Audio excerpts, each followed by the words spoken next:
Welcome back to the TMF podcast. We're going to do some more apparel videos and direct-to-garment videos and printer videos and answer some questions that I see on the forums and also on the channel. So thank you for watching the channel. If you are watching it for the first time, like and subscribe to the channel. You can also leave comments and I'll do my best to answer them. Today's comment is going to come from Phoenix Impression. It says, I have an Epson F2100 last Friday and done a head text all colors. So I'm guessing they're saying a head test, like a nozzle check. All colors, including white, were great. Last Monday, I done another print head. We're going to say nozzle check. All white channels were missing except white. Give print. Done 10 to 15 hard cleanings and no changes. I changed the pump and also no changes. Please help with any ideas. So I do have some things that we need to put out there when we're going to leave comments like this, because I personally don't have an Epson F2100. However, it is an Epson-based printer, and they're really all not that different. So when we come across an issue where we have good nozzle tests followed by bad nozzle tests, what happens in the middle? That's what we have to figure out, right? So if you haven't used the printer and you didn't wet cap it, there's a chance that you have some nozzles that are clogged up on the bottom of the FISO plate. And sometimes just doing head cleans isn't going to break free the ink. These nozzles are so tiny. They're like pinhole tiny, maybe even smaller than a pinhole. They are super small.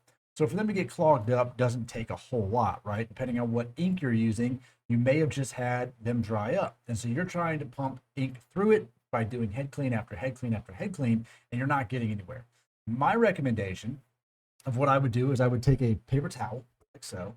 I would fold it up, put some cleaner on it, maybe some Windex or some water. If you have some head cleaner, put it on the paper towel, hold it up to the bottom of the print head, right? Undock it, move it over, hold it up to the bottom of the print head, right? And just kind of dab it there, right? You can do it. It's perfectly safe to do. It's wet.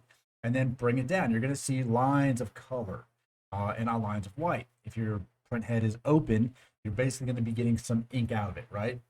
And fold it up, repeat. Do that 2 or 3 times, right? We want to try to unclog the bottom of that FISO plate.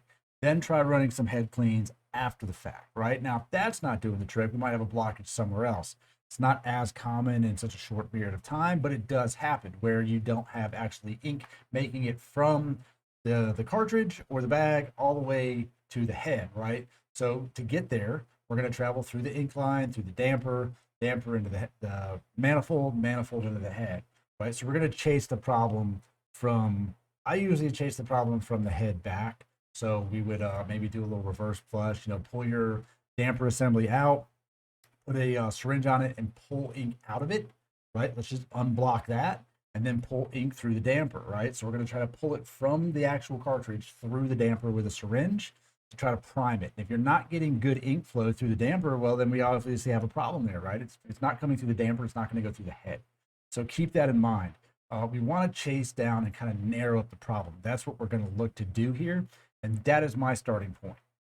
From there, I don't usually do a bunch of nozzle checks, right? I do head cleans, and then I usually do a test print of white. My color inks aren't usually an issue ever.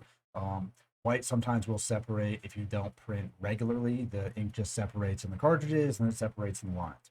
So that's where I would go, starting with this one. If you're having some nozzle check issues, let's go with, start with the head, right? The bottom of the head. Let's go ahead and make sure that's nice and moist. And you can also wet cap it. You can wet cap it. It takes a little longer, but put some solution in your capping station and wet cap the print head for a little while, and then come back and start the process over. Anytime you have a bunch of fluid or something that touches the head, it's going to require 2 or 3 head cleans just to free up that and just wipe it, make sure the surface is nice and clean. So if you found this helpful, leave some comments in the video below, like and subscribe to the channel, and I'll see you on the next one.